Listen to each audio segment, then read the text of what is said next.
Hola amigos, ¿cómo están? Me llamo Martín Garaníbar y bienvenidos a mi podcast Política Peruana. En este podcast analizaremos y comentaremos las últimas novedades sobre la política peruana. Sin más que agregar, empezamos. El día de hoy vamos a hablar sobre la reflexión electoral. De hecho, ya han pasado más de 2 semanas desde las elecciones, ya sabemos quiénes van a pasar la segunda vuelta y de hecho ya hemos escuchado muchas opiniones sobre si está bien, si está mal, si nos lo merecemos, si somos una desgracia, qué es lo peor que nos ha podido pasar. Entonces, más que en reproches o en decirte no votes por alguien o vota por alguien o esas cosas, tenemos que reflexionar, ¿no? Este más bien es un podcast reflexivo, va a ser un podcast reflexivo en el que más que nada vamos a hablar de cómo es que hemos llegado a esta situación, ¿no? Cómo es que dos candidatos que obviamente no son muy populares y que no representan ni a la cuarta parte de la población son los que han pasado a segunda vuelta y eventualmente uno de ellos, Pedro Castillo o Keiko Fujimori, será presidente o presidenta de la República. Entonces, más que reprocharnos es reflexionar, ¿no? ¿Cómo es que hemos podido llegar a este punto, ¿no? ¿Qué significa que estos dos candidatos que son diametralmente opuestos, o sea, se podría decir que es un candidato muy a la izquierda y una candidata muy a la derecha, han podido llegar a esta segunda vuelta, ¿no? Estamos realmente a puertas de una desgracia, pasaremos de Perusalén a Peruquistán. Entonces, este podcast muy reflexivo va a tratar de eso y de eso vamos a hablar a continuación. En primer lugar, tenemos que reflexionar por qué Lima vota tan distinto, pero tan distinto al resto del país. Ni siquiera me refiero al resto en general, ¿no? Porque en Lima ganó Hernando de Soto. En el norte en general ha estado dividido, ¿no? Acuña por un lado, Keiko mayoritariamente, y ahí nomás. Después cierra norte, centro, sur, Castillo, Selva, también dividido un poco, pero podemos ver que en Lima es el único lugar donde Hernando de Soto ganó. Y en algunos sectores de Lima, o sea, internamente dentro de Lima metropolitana, también Hernando de Soto ha ganado en algunos distritos. O sea, eso significa de que los limeños, yo soy limeño, tenemos una desconexión alucinante con el resto del país. Por lo menos en este proceso electoral, porque hay que decir, hay que ser claros, que en otros procesos electorales, o sea, si revisas las elecciones de 2016 y 2011, te das dado cuenta que Lima y cierta parte de la costa, preferentemente la costa norte o a veces Arequipa, votan casi igual. Entonces puede decir, bueno, no estábamos tan desconectados del país, ¿no? Pero ahora sí, totalmente desconectados. O sea, what the fuck. Pero bueno, ese es un punto, ¿no? De que nos debería llamar a la reflexión bastante. El hecho de estar tan desconectados de la realidad del país, ¿no? O sea, en Lima no es que vivamos en una burbuja, pero parece que ahora con los resultados electorales a la vista, parece ser que sí, vivimos en una burbuja. Entonces, ese es un primer punto de reflexión, ¿no? ¿Por qué votamos tan distinto? ¿Qué es lo que tenemos los limeños que nos hace votar tan diferente al resto del país, obviamente, ¿no? Y de hecho, inclusive con los resultados de segunda vuelta, nos damos cuenta de que Pedro Castillo literalmente está ganando en prácticamente todas las regiones del país, excepto en Lima Metropolitana y el Callao también. Entonces, tenemos que preguntarnos de nuevo por qué la capital vota tan distinto al resto del país. Es importante saber, obviamente, por qué votamos tan diferente. Y para empezar, también tiene que ver algo con cómo hemos visto el desarrollo, ¿no es cierto? El crecimiento económico o cómo vemos la igualdad de oportunidades o es que cómo se nos ha vendido la realidad a la gente en Lima a diferencia de nuestros hermanos en el resto del país. Ellos tienen obviamente otra visión de la realidad, otra visión del desarrollo, otra visión de lo que pasa en el país o de cómo han sido afectados por la pandemia, ¿no? No es que estoy diciendo que en Lima se ha sufrido menos la pandemia que en otros lugares del país, pero parece que las vivencias de las personas en Lima es diferente a las del resto del país. Y obviamente esto son cosas que uno tiene que reflexionar. Uno es ahora cuando llega el momento en el que te pones a pensar, oye, ¿por qué están pasando estas cosas, no? ¿Por qué hemos votado así? ¿Por qué el resto ha votado así? No es que quiere decir que mi voto sea superior y el voto del resto sean unos ignorantes o que nosotros seamos unas bestias incivilizadas, salvajes, que somos unos egoístas. No, no significa nada de eso, pero tenemos que ponernos a reflexionar, ¿no? El punto de desconexión que hay entre Lima y el resto del país. Ese es un primer punto. Un segundo punto también es cómo esta elección ha reflejado el hartazgo que nosotros como sociedad en general tenemos a nuestros políticos, ¿no? Para empezar por la cantidad absurda de candidatos presidenciales que hubo ahora. O sea, generalmente hay varios candidatos, pero creo que ahora ya se pasaron con el número de candidatos. Y si se han dado cuenta, Castillo ha ganado con el 18% de los votos. O sea, ha sido primero con 18% de los votos. Y Keiko ha pasado segunda con 14, si no me equivoco, 13 o 14, no me acuerdo bien ahorita. Pero el punto es que en la elección pasada 18% se quedó, o un poquito menos, creo que fue 19, 18, no me acuerdo bien. Se quedó Verónica Mendoza y quedó tercera.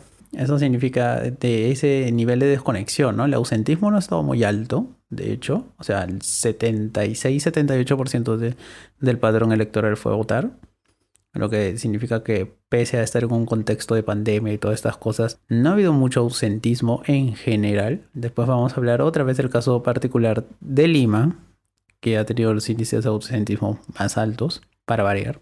Tenemos que ver eso, ¿no? La cantidad absurda de candidatos presidenciales, cómo esto favoreció la dispersión del voto y cómo cierto candidato, Castillo, canalizó lo que se podría llamar el voto de protesta y obviamente lo usó a su favor. Entonces estamos viendo que tenemos un candidato que supo canalizar ese voto de protesta y ese voto de hartazgo de cierto sector de la población que se ha sentido particularmente e históricamente marginada, porque si vemos los índices donde Castillo gana con más del 50%, son las regiones más pobres del país, ¿no? Los que se han sentido históricamente más excluidos.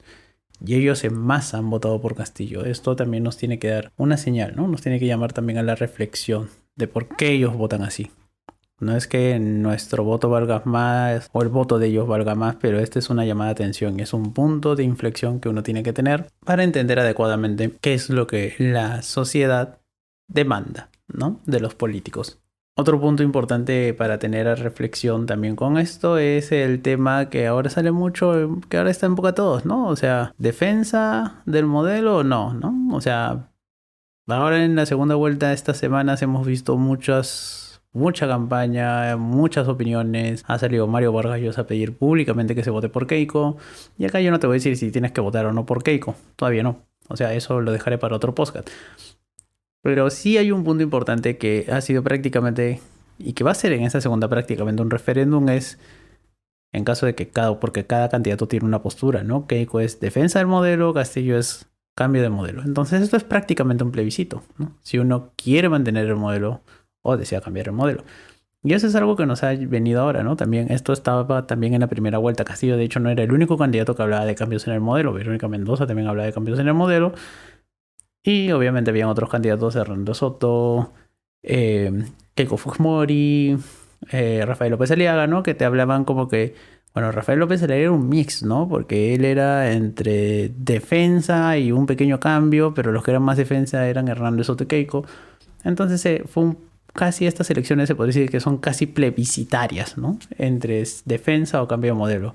Y parece ser que una mayoría, pero no se está hablando a favor del cambio de modelo. No del cambio radical que propone Castillo, no de un cambio absoluto, pero por lo menos tiene que haber un cambio. Entonces esto también nos tiene que hacer reflexionar sobre sociedad, porque como ya lo dije, bueno, si sigues el podcast hace tiempo sabes de lo que estoy hablando, y si no lo sigues, te invito a escuchar el segundo o tercer podcast que escribí sobre si estábamos en un momento constituyente, ¿no? Y obviamente yo soy de la teoría de que sí, de que estamos en un momento constituyente y de que ese es un momento adecuado para ir canalizando esos pedidos de cambio, ¿no? Tenemos que hacer ese cambio y es mejor hacerlo ahora a hacer el típico error que hemos cometido siempre en nuestra historia, que ¿cuál es? Patear siempre los cambios, patear y patear los cambios hasta que simplemente un día ya no lo puedes patear y te revientan en la cara. Y el mejor ejemplo de eso es la reforma agraria, ¿no? Si no has visto el documental La Revolución en la Tierra, te invito a que lo veas y entenderás por qué. Y si no, puedes leer un par de libros también y entender por qué el tema de la reforma agraria en su momento fue importante, se pateó demasiado tiempo y cuando reventó y reventó como reventó. Porque la reforma agraria tuvo sus cosas buenas y sus cosas malas también.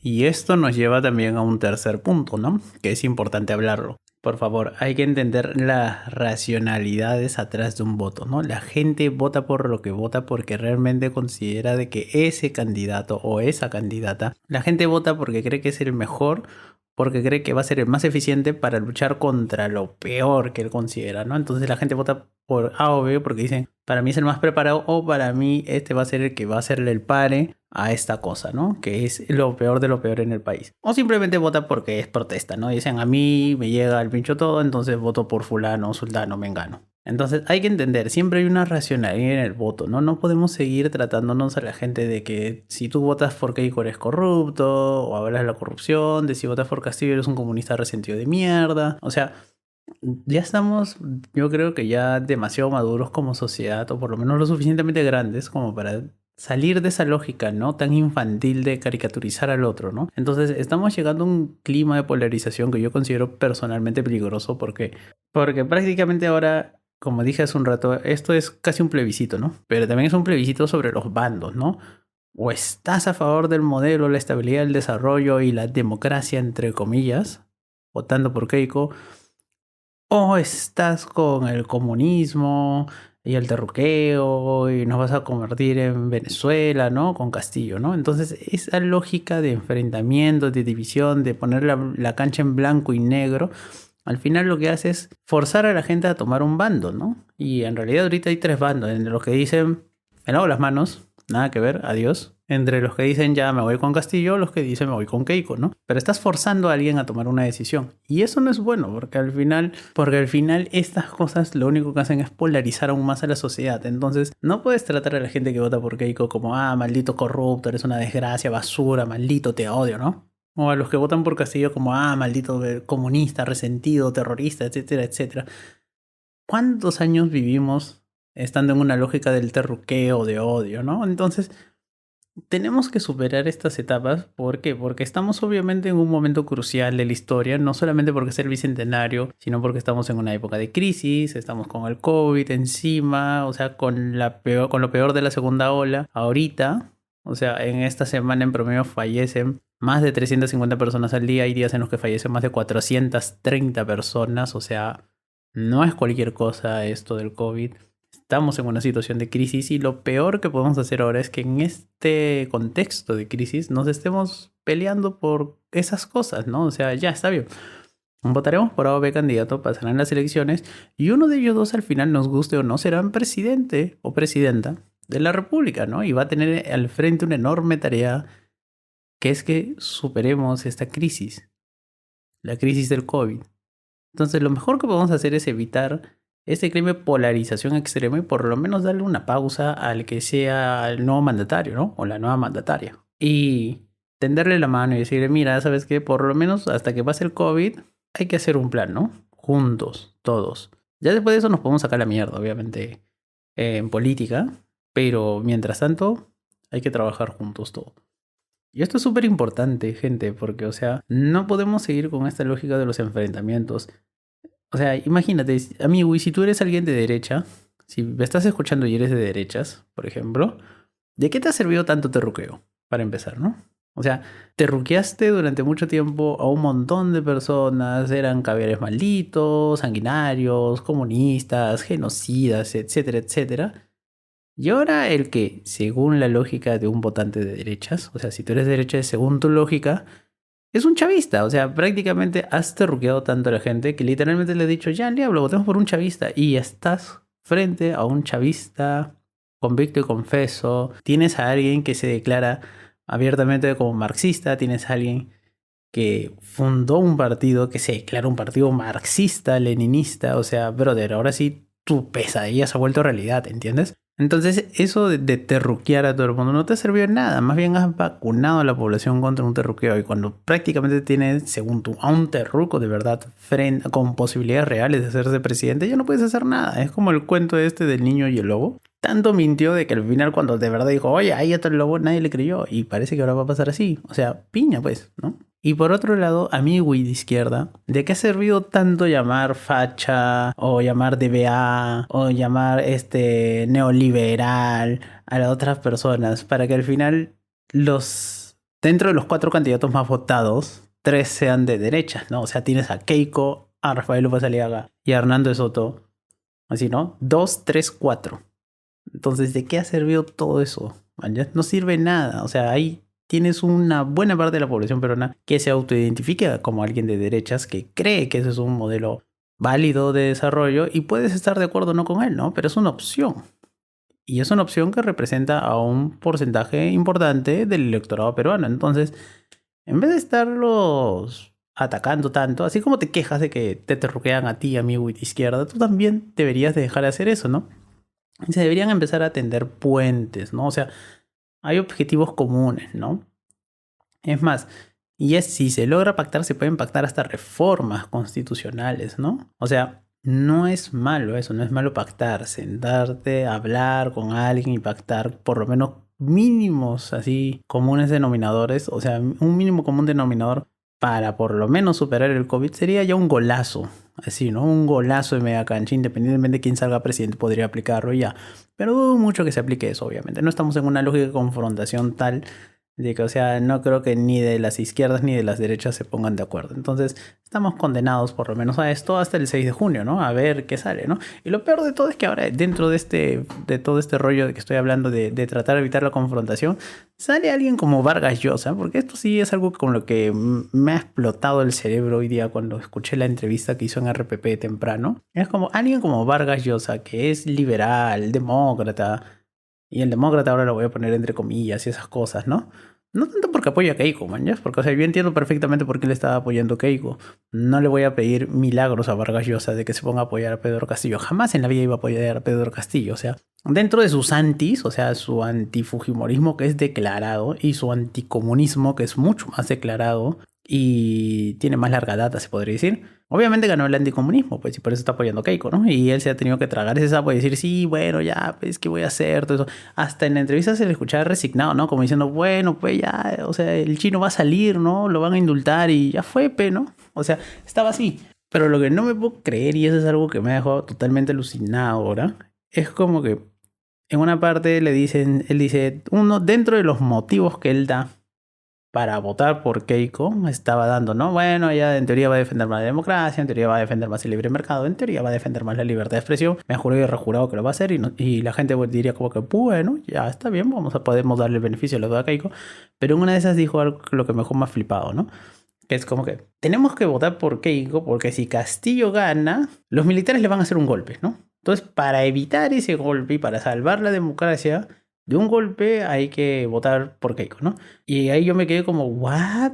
O sea, ¿qué? O sea, me estás diciendo que hay que votar por Keiko porque si gana Castillo, que será un brother que con el cual yo podré diferenciarme un montón. O sea, yo podré estar totalmente en las antípodas políticas de Pedro Castillo, pero nunca, nunca, jamás de los jamases, never in the life, apoyaré un golpe de estado contra ese brother, ¿no? Y de hecho, o sea, esto se los doy como un dato, ¿no? Fácil, poca gente lo saca. Pero pasó algo más o menos parecido. O sea, estamos a punto de volvernos Honduras en 2009. ¿Y por qué digo esto? Les voy a contar la historia rápidamente. En Honduras en el 2009 entra un presidente que era Manuel Zelaya. ¿Ok? Este tío era de izquierdas. Y no tenía mayoría. O sea, en teoría entró con un programa así, ¿no? Como un hollante de polo blanco, con un partido que tenía representación parlamentaria importante, ¿no? Que era un partido tradicional, todo eso, pero el tío obviamente pues se quita el polo blanco y saca el polo rojo y dice, nada, vamos a hacer una política más de izquierda, ¿no? Entonces el tío obviamente, igual que Castillo, frega con el tema de para implementar esos cambios voy a hacer una nueva constitución, ¿no? Necesito una asamblea constituyente. Entonces en el tira y afloja obviamente el Congreso no le da el poder, no querían cambiar la constitución allá en Honduras, no querían obviamente algunos perder sus cosas y dijeron, no, no, no, no, no, no, no. Entonces el tío se achora y dice, al diablo, voy a poner una urna y acá vamos a hacer una consulta, un plebiscito nacional no vinculante. Así todavía lo dijo, ¿no? O sea, simplemente era una consulta porque habían, creo que, elecciones municipales, no me acuerdo bien. Y él puso una urna más en la que le iba a consultar al pueblo de si querían que se convocara una asamblea constituyente. Y obviamente todo esto era una jugada política, ¿no? Entonces la oposición agarra y el Congreso dice, no, prohibido eso. Y es más, sacan una sentencia de su Corte Suprema o Tribunal Supremo, no me acuerdo cómo se llama allá en Honduras, en el que prohibían que hiciera eso. Pero Zelaya terco confiado dijo, a la mierda, igual lo voy a hacer. Entonces, literalmente, el 28 de junio, en la madrugada del 28 de junio de 2009, los militares entran a Palacio, agarran a este brother que estaba en pijama, lo meten en un carro, lo suben en un avión y lo deportan a Honduras. No, lo deportan a Costa Rica. Entonces, claro, ¿no? Y es como que uno dice, oye, esto es un golpe de Estado tradicional, ¿no? O sea, si un militar se mete a Palacio, saca al presidente, lo sube a un avión y lo deporta, eso en toda regla es un golpe de Estado. Y obviamente lo que pasó en Honduras fue un golpe de Estado, con todo ese clima de polarización que había y todo eso al final. Estamos en el mismo contexto. Imagínate que gana Castillo. Y de hecho, recuerden que Vargas Llosa dice que ese es un motivo para votar por Keiko, ¿no? Para evitar eso. Entonces, ¿cómo alguien puede creer, cómo un demócrata de verdad va a decir, si gana fulano va a haber un golpe militar? O hay un alto riesgo de un golpe militar y que por eso tenemos que votar por la otra opción. Bro, o sea, nos puede o no nos puede gustar Castillo, pero obviamente, salvo que ese tío se salte así rochosamente la Constitución, no puedes avalar un golpe de Estado, obviamente, ¿no? Y estas son discusiones políticas y toda esa cosa, ¿no? Pero no vas a avalar un golpe de Estado jamás, pues never in the life. O sea, cuando pasó eso en 2009, obviamente yo estuve en contra de ese golpe, ¿no? De hecho, en esa época yo estaba en la universidad y tenía recién estrenada Twitter, así que alguien puede revisar mi timeline y va a ver, obviamente, que yo estaba en contra del golpe de Estado en Honduras, ¿no? Y obviamente eso generó una crisis política del carajo. A Honduras le suspendieron de la OEA, le suspendieron los préstamos del Banco Mundial. O sea, fue todo un chongazo en realidad.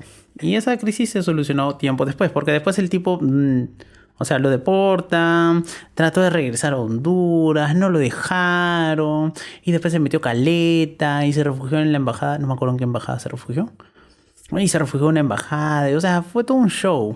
Que al final los dos tuvieron que firmar un pacto y toda esa cosa. La cosa es que al final no se cambió la constitución, por si quieren saber cómo termina la historia. Pero el punto es que, o sea, se llegó a un clima de polarización tanto que al final ellos terminaron un golpe de Estado. Y ahorita en Perú, por lo que estoy viendo, se está gestando un clima de polarización tan grande, pero tan grande, que literalmente podríamos terminar un golpe de Estado. Tanto así que Vargas Llosa te dice, oye, para evitar eso, mejor vota por Keiko. Pero eso no es una cosa, o sea, no es un argumento válido, pues, o sea, un demócrata de verdad no puede justificar un golpe de Estado, y los golpes son golpes, sean de izquierda, sea de derecha, golpe de Estado es un golpe de Estado, y un demócrata a carta cabal, un demócrata de verdad, no es medias tinta en esas vainas, ¿no? O sea, si hay golpe, lo condenas, si hay golpe de izquierda o de derecha, o sea, eso es algo que me dejó como que, ¡puf! Así, ¿no? No podía creer lo que estaba escuchando. Pero en fin, ya Vargas Llosa, bueno, pues, ¿no? O sea, como dije, sus antis le han ganado, porque creo que más que miedo les han ganado los anti, ¿no? Entonces, bueno, que en realidad es una mezcla, ¿no? El anti y el miedo van juntos. Pero en fin, ya la cosa es que le ha ganado eso y por eso yo entiendo, por lo menos yo entiendo perfectamente por qué Vargas Llosa está llamando a votar por Keiko. Y tú también, amigui, deberías entender por qué, amigui de izquierda sobre todo, deberías entender por qué la gente vota por Keiko. Porque obviamente Keiko está jugando la carta del miedo, ¿no? Obviamente. Castillo está jugando la carta de la confrontación. No tanto la esperanza, de la confrontación, ¿no? Keiko juega la confrontación y el miedo. Castillo simplemente la confrontación. Y en ese choque, Castillo está ganando. Por lo menos eso es lo que dicen las dos encuestas que han salido, ¿no? De que Castillo está arriba y arriba. Entonces, teóricamente, él sería el siguiente presidente. Teóricamente, ¿no? Porque en Perú uno nunca sabe y aparte tenemos un mes de campaña, más de un mes de campaña, o sea, puede pasar cualquier cosa. Pero volviendo al tema, obviamente, de la reflexión, esto es un punto importante de reflexionar, ¿no? El clima de crispación, no más terruqueo, no más tratar a la gente que vota por Keiko como corruptos o DBA o neoliberales, bla, bla, bla, ¿no? O sea, cada uno tiene su postura, hay que entender esas posturas y en base a eso hay que buscar consensos. Y eso es un punto de reflexión importante. En el Perú, si te has dado cuenta, o sea, si se han dado cuenta, si han visto debates en el Parlamento, si han visto debates presidenciales, o sea, había muy pocos candidatos que realmente iban a debatir, ¿no? O sea, a intercambiar ideas, no a insultarse y esas cosas. Y eso es algo grave, ¿no? Obviamente el debate a nivel parlamentario, el debate político en general, no es un debate, no es una confrontación de ideas o un intercambio de ideas, ¿no? Sino prácticamente es un intercambio de insultos, ¿no? Un intercambio de promesas que sabes que nunca se van a cumplir, pero ahí están. Entonces el nivel de debate parlamentario en Perú es paupérrimo, obviamente, no está hasta el quique. Y eso también está dentro de la lógica de la política de la confrontación. Porque dentro de esta lógica de la política de la confrontación es como que no estás conmigo, entonces tú eres un tal por cual, que esto, que esto, que aquí, que allá. O sea, es una desgracia, ¿no? No se debate ideas, simplemente es insultar, minimizar, prácticamente deshumanizar a la otra persona, ¿no? Porque si tú eres de derechas, los de Pedro Castillo son terrucos, ¿no? No son personas, son terrucos, resentidos, comunistas, asquerosos, ¿no? Prácticamente merecen morir. Y para los del otro lado, obviamente, si eres de izquierda, la gente que vota por Keiko o son corruptos, o son DBA, o son ignorantes que simplemente votan porque les dan un tupper con 10 lucas. Entonces, obviamente estás deshumanizando a esas personas, ¿no? Ya no son personas, son cosas, ¿no? Es un corrupto de mierda, entonces merece que él es propio, ¿no? Y si estás en el otro lado, es un resentido de mierda que merece ser pobre, porque el pobre es pobre, porque quiere. Entonces, en esas lógicas, obviamente no vamos a llegar a ningún lado. Y por eso es que tenemos que bajarle los decibeles a este clima de confrontación y obviamente llegar a consensos mínimos, pues. O sea, no es que sea imposible, ¿no? Tampoco digo que sea facilito, que nos juntemos, nos tomamos un par de chelas y ya está, ¿no? Llegamos a consensos mínimos. Sería lo ideal, ¿no? Si no, imagínense, reemplazamos al Congreso por un bar y de puta madre nos diría. Pero no es así. Esto obviamente en el arte de la negociación hay que conocer a las personas, hay que generar confianza, hay que dar ciertas concesiones recíprocas, obviamente. Y nada, ¿no? Pero obviamente nadie quiere ceder nada, la gente se quiere imponer, no es un diálogo, es prácticamente una imposición, entonces no vamos a llegar a nada, obviamente, ¿no? Eso es lógico, eso es evidente. No hay que ser un clarividente ni tener una espada de augurio. Referencia super old school, para los que no saben. Así, ¿no? Los Thundercats. Para ver más allá de lo evidente. Pero obviamente así no vamos a llegar a nada, ¿no? Y vamos a ver qué nos espera, ¿no? De este 6 de junio. O sea, veremos si nos va bien, si nos va mal, si nos va hasta el orto. Pero espero que, obviamente, después de esta catarsis electoral que vamos a tener el 6 de junio, salga quien salga. Uno, respetemos el resultado. Y dos, salga quien salga, hay que desearle lo mejor, ¿no? Porque obviamente si al presidente o presidenta, al futuro presidente o presidenta, le va mal, nos va a ir mal a todos, pues obviamente, nos va a ir hasta las huevas a todos, ¿no? El COVID seguirá matando gente, la economía seguirá hasta el garete, la moneda peruana obviamente seguirá devaluándose y obviamente todo se va a hacer más caro y eso al final ¿a quién beneficia? A casi nadie. ¿Eso a quién perjudica?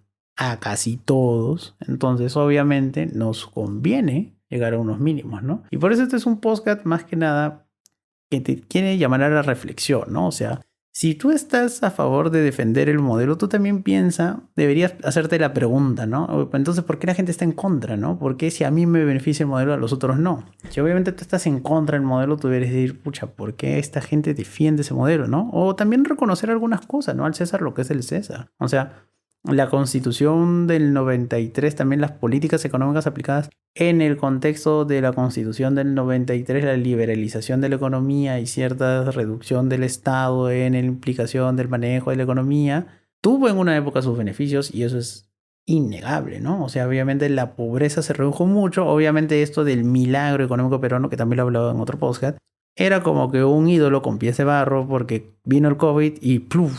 La gente volvió a la pobreza, ¿no? Entonces, que las cosas se hicieron bien en un inicio, sí. Que se han tenido que aplicar reformas más adelante, eso también es verdad. Que no se aplicaron, esa es una verdad más que evidente, ¿no? Por eso hay gente que obviamente pide cambios a gritos. Entonces, dentro de esta reflexión también tenemos que ver esto, ¿no? A quiénes ha beneficiado y a quiénes ha excluido el modelo, ¿no? Porque la cosa es integrarlos, ¿no? Y para eso tú puedes hacer un cambio de constitución, puedes reformar parte de la constitución, puedes también reformar por lo menos el capítulo económico, que ya sería un buen primer paso. Y por si no lo saben, yo soy un partidario de una nueva constitución, obviamente, ¿no? Yo he sido partidario desde hace tiempo de una nueva constitución, de un cambio, pero esa es una opinión obviamente personal mía, ¿no? Otro día, si quieren, la debato con quien quiera, pero eso es lo que yo opino, ¿no? Pero también, si se hace un referéndum, imaginamos, ¿no? Se hace un referéndum y dicen, quiero una nueva constitución y ganas el no, yo diré, bueno, es lo que hay, ¿no? Así funciona la democracia. O yo haré obviamente mi chamba de tratar de convencer a la gente de que se necesita una nueva constitución, pero si la mayoría me dice que no, ya no voy a salir a decir, puta, maldito, desgraciados, son unos brutos, bestias, merecen todo lo mal que le pasa. No, es decir, bueno, pues así es. Y las batallas políticas siguen, pues amigos, ¿no? no es el fin del mundo, tampoco. Y si gana, obviamente, el cambio de constitución, obviamente la otra gente no puede salir y decir, maldito desgraciado, vamos a volver Venezuela, ¿no? Y tú haces ese floro rollo de miedo que te mueve un montón y que joroba la paciencia. Casi se me escapa otra palabra, pero no.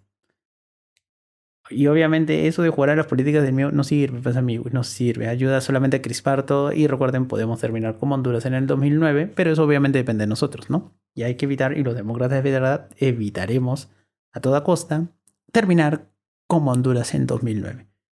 Y bueno, ya se me pasó generalmente un poco, no hablo tanto generalmente. Y ese ha sido el podcast reflexivo de la semana, ¿no? O sea, es algo importante, ¿no? Es algo que tenemos que tener muy en cuenta, qué es lo que ha pasado, qué son las lecciones que nos dejan la primera vuelta electoral, la composición del Congreso también, porque 10 bancadas, pobre presidente el que entre, por favor. O sea, eso, ¿no? Ay, me estaba olvidando, obviamente, una reflexión final, ¿no? O sea, fácil, ustedes utilizan muchas redes sociales y también nos hemos dado cuenta que así como Lima no es el Perú, las redes sociales no representan a casi nadie, ¿no? Porque los personajes más populares de las redes sociales o entraron con las justas o no entraron, ¿no? Y ahí, por ejemplo, me dan pena, ¿no? Obviamente los del Partido Morado, o sea, eran muy populares en Twitter, o sea, los seguía, tenían candidatos chéveres, de hecho yo voté por el Partido Morado para el Congreso, ¿no? Para presidente. Y nada, ¿no? O sea, con ajustas pasaron la valla, con ajustas han metido 3 congresistas, han perdido la inscripción como partido político, o sea, realmente es una pena, ¿no? Pero también esto ya responde a otras lógicas. Y nada, ¿no? O sea, así como Lima no es el Perú, menos las redes sociales representan la voz de la mayoría de peruanos, ¿no? Y otro punto súper importante, así como Lima no es el Perú, por favor, con los comentaristas, los tertulianos, los politólogos que siempre van a la televisión, ¿no? Yo sé que el Perú es súper centralista, pero por favor, cuando hablamos de una elección general, también hay que invitar a gente de otros lados, ¿no? Hay que porque siempre son los mismos y al final todo el mundo te dice, oh, estamos sorprendidos por la subida de Castillo, ¿no? Cuando 2 semanas previas a las elecciones se veía ya claramente que había una tendencia que te decía, oye, este tío va a dar la sorpresa, ¿no? Y hasta yo lo puse en Twitter, ¿no? Castillo for the win. Y eso que yo no soy visionario, ¿no? Pero, o sea, te dabas cuenta porque había cierta tendencia, porque también esta elección ha sido media normal, ¿no? Pero igual, había cierta tendencia y al final Castillo, claro, superó todas las expectativas, obviamente, ¿no? O sea, estaba entre quedar primero o segundo, pero al final 18%, 19%, wow, o sea, sí. Ahí sí, Castillo for the win. Nada, ¿no? Espero que les haya gustado mucho este podcast. Mi nombre es Martín Araníbar. Y este fue el podcast reflexivo de la semana. La próxima semana también, porque, o sea, ahora último no voy a hacer muchos podcasts, ¿no? Como antes. Pero sí voy a hacer 2 podcasts que considero muy importantes, ¿no? Que son no tanto reflexivos, o sea, también son reflexivos, pero no es que sean militantes, por si acaso, ¿no? Que un podcast va a ser ¿por qué no voy a votar por Keiko? Le voy a dar todos los motivos por los cuales yo no voy a votar por Keiko. Y el otro podcast va a ser ¿por qué no voy a votar por Castillo? ¿No? Por Pedro Castillo. Y también voy a dar todos los motivos por los cuales no voy a votar por Pedro Castillo.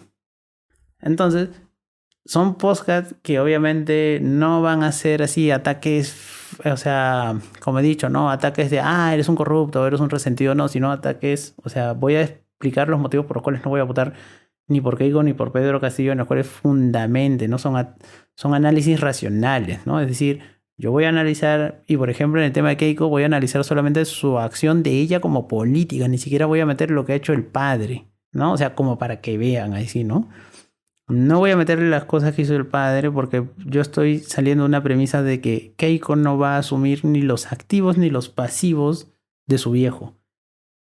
Y ese es un punto importante, ¿no? Para hacer el análisis de Keiko. Vamos a analizar simplemente su acción como política y la acción en este último quinquenio. Y de Castillo igual, ¿no? Vamos a analizar también qué es lo que ha hecho ahora último, desde la huelga de maestros en general, o sea, previo a la huelga de maestro y lo que está haciendo ahora, ¿no?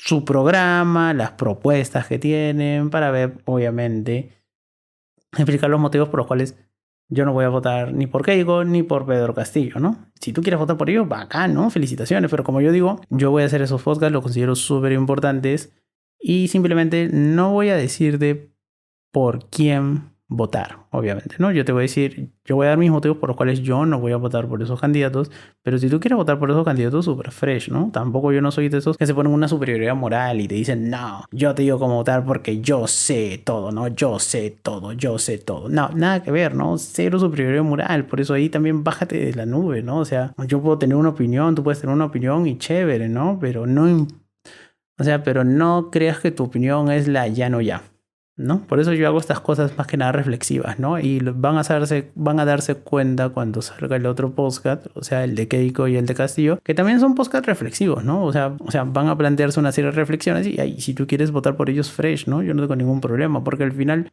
el 6 de junio, la sociedad peruana va a hablar en su conjunto y decidiremos, porque todos decidiremos al final, votemos por uno u otro o nos abstengamos o viciemos o votemos en blanco. Al final lo que hagamos va a decidir quién va a ser el futuro mandatario.